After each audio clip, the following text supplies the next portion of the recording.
Hi there, I'm here today to tell you a little bit about some experiments I've been doing with the Orange Rocker 32 amp, which is a good amp for wet-dry effects.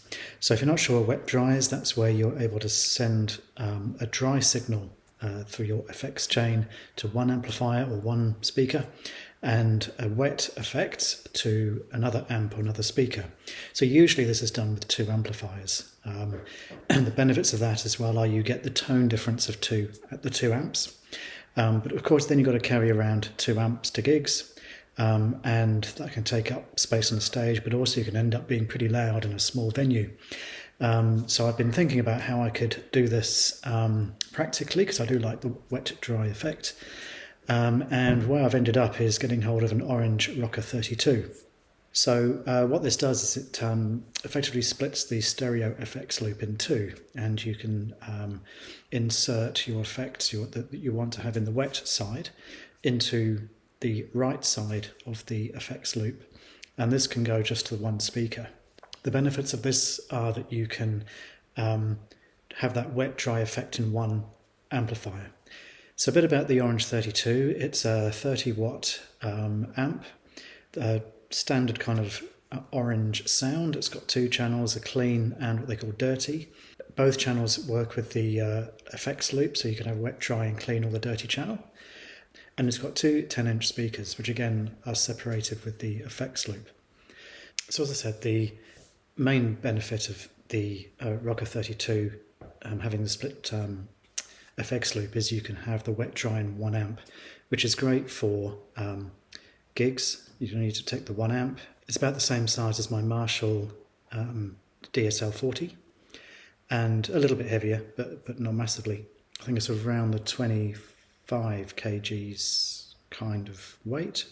The main disadvantage, of course, is that you're not getting the benefit of two different amplifier sounds in your wet dry setup. So with one amp dry and one amp wet, you're getting the combination of the different tones of those amps balancing each other out or adding to each other.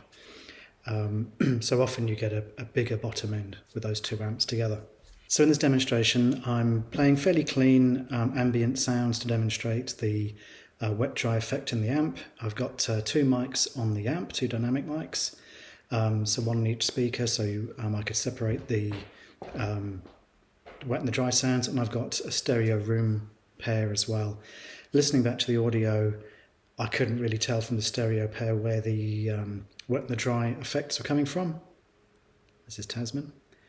But with the two mics on the amp, you can hear the separation.